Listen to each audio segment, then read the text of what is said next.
gente, sou Raíssa, estou chegando com mais um podcast do blog Softball Não. Nessa noite mais amena de sexta-feira, finalmente o inverno chegou por aqui, mas não com cara de inverno, com cara de temperatura amena, 26 graus agora em Natal, sensação térmica de 27 graus, mas os ventos fortes hoje, na casa aí dos 27 km por hora, com rajadas bem fortes de 37 km por hora. Hoje Natal viveu um dia com bastante vento. Bom, chegando então com o tema esse bibliotecas versus populismo, não é bem pelo que o título expressa e que você deve estar imaginando que as bibliotecas se opõem ao populismo, né? Em 31 de maio, né, a The Economist, a famosa revista britânica, publicou um artigo chamado Populism Can Be Beaten Back by Libraries, Really? Algo como o populismo pode sim ser enfrentado pelas bibliotecas, de verdade, né? Realmente, que você olha um título desse, você não acredita que isso seja possível.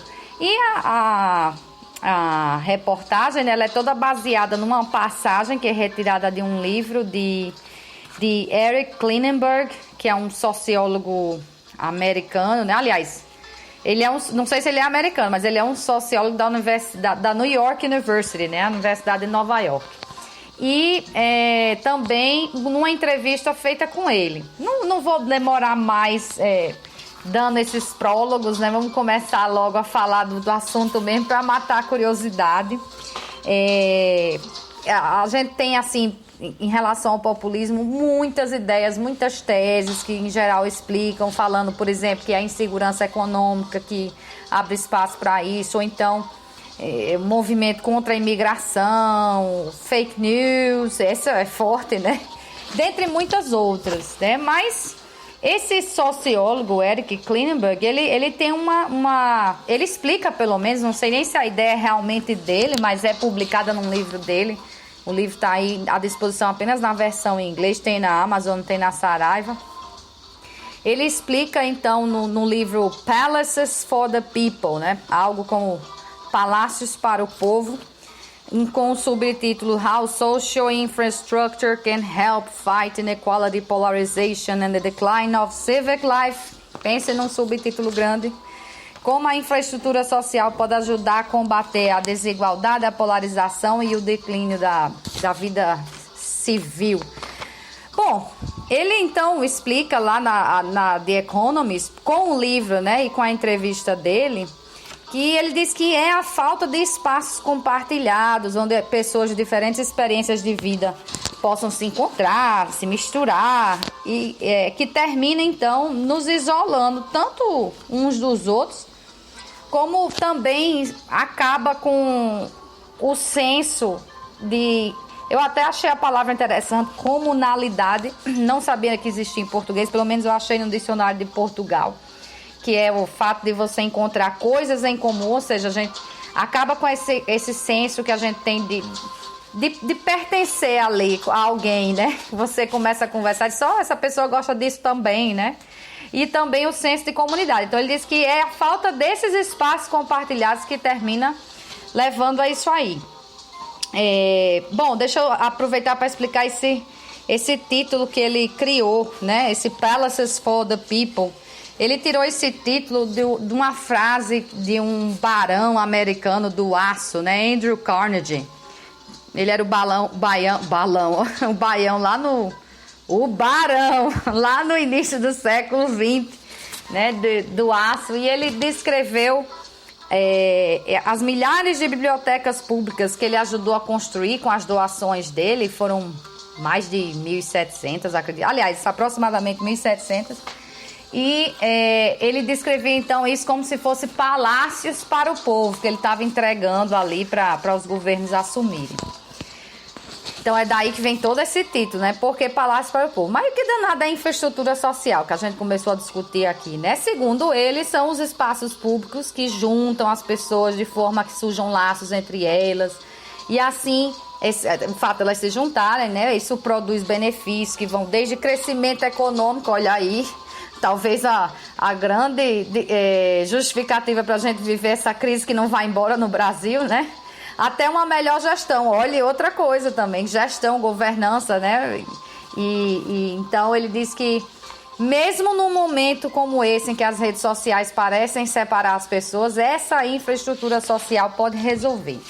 Aí lá na passagem trazida pela The Economist, o livro aborda a influência que o design, né, o formato de um campus de universidade tem para a moral e para a ética dos alunos e da comunidade em que eles estão inseridos. Não é uma coisa estanque ali, separada.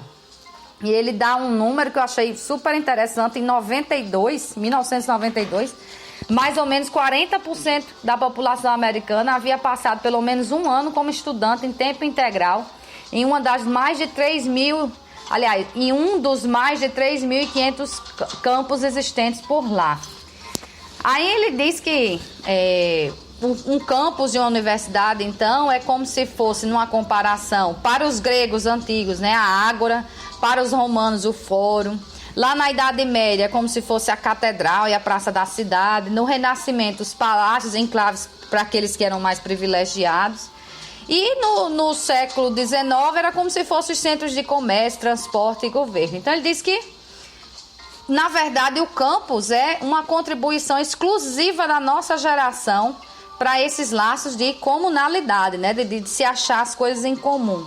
Quando são bem planejados, promovem, então, comunidade, fidelidade ao grupo, civilidade, e, ao mesmo tempo, encorajam a diversidade e a previsão, né? Você pensar, assim, para o futuro, as ideias e tudo. Bom, o tempo que a gente passa num campus, então, formata as nossas ideias sobre o que queremos perseguir na vida, quem queremos ser, né? E quem queremos nos tornar, muda nossas conexões sociais e oportunidades de trabalho, derruba divisões étnicas e religiosas. E ele diz que mesmo com os dois extremos do espectro político dificultando o debate civil sobre tópicos controversos, é verdade, a gente tem a extrema direita e a extrema esquerda o tempo todo se digladiando, né? E até às vezes as pessoas preferem nem discutir mais. Ele disse então que não há melhor lugar para nos preparar para a vida civil em sociedades democráticas, porque nos permite entender diferenças, avaliar evidências e nos engajar em diálogos lógicos com pessoas que não têm os mesmos valores ou perspectivas. Eu achei isso fenomenal, porque eu vivi essa experiência no meu curso de Direito aqui na UFRN.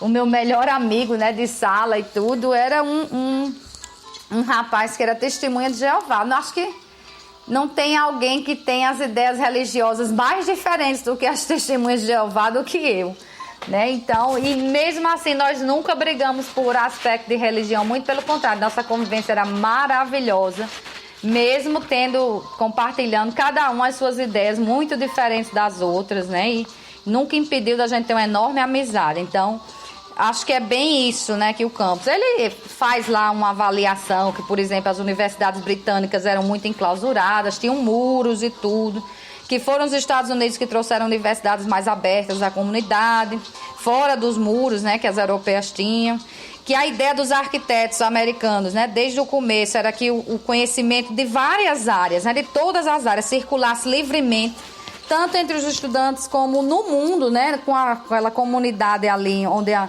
universidade estava inserida. E assim foram projetadas salas de aula, bibliotecas, dormitórios, refeitórios, tudo como instrumento de convergência.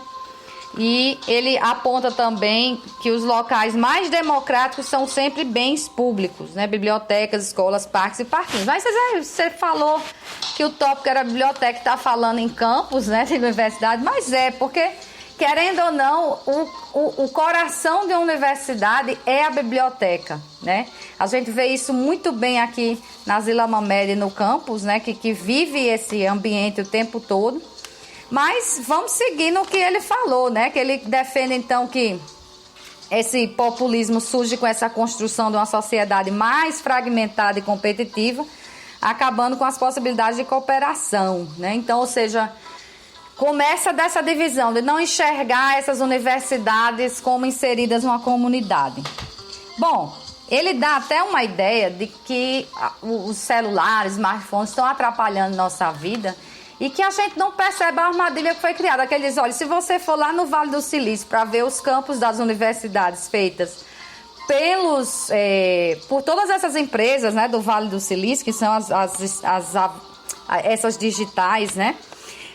São todas com escritórios que misturam grupos diferentes, né, com cantinas, mesas compartilhadas com comida grátis, né, tem campo de atletismo, tem circuito de caminhada, tudo muito ao ar livre, tem espaço para festas, né, é uma coisa diferente para promover mesmo a interação social real, essa olho no olho.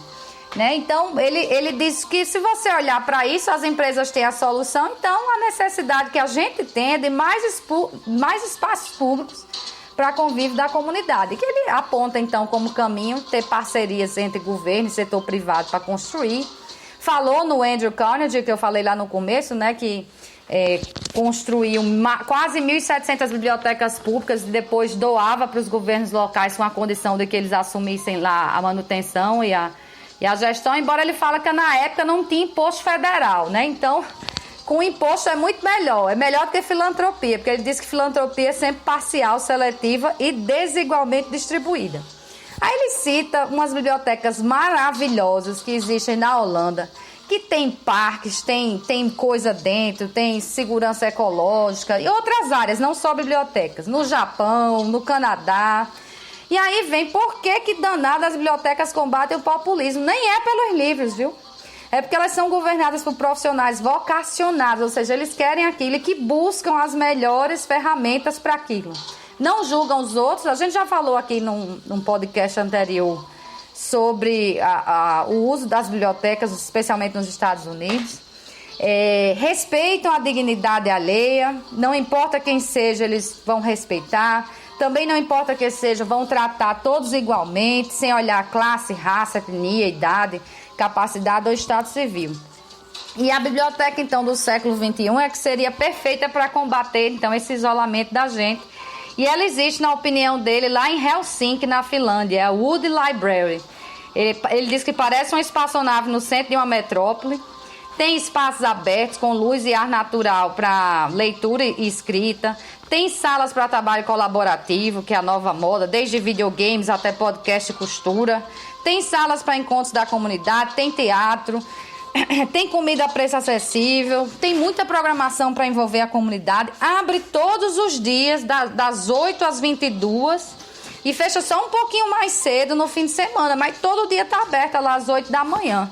Então, ele aponta que já existem algumas grandes, como uma em Austin, no Texas, outras pequenas lá em Ohio, mas que têm atividades diurnas e noturnas diariamente, como leituras com autores, impressão em 3D, narração de histórias para famílias e por aí vai.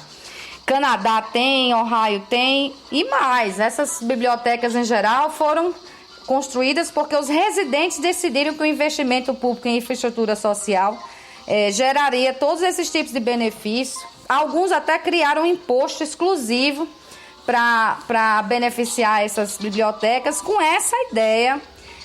Normalmente são os millennials, né, que usam mais as bibliotecas, segundo até os dados de uma pesquisa do Pew Research Center. Mas com essa ideia de que é um ponto realmente de resistência, porque tira você desse vício do smartphone direto, parte para um contato com outras pessoas, com outras ideias.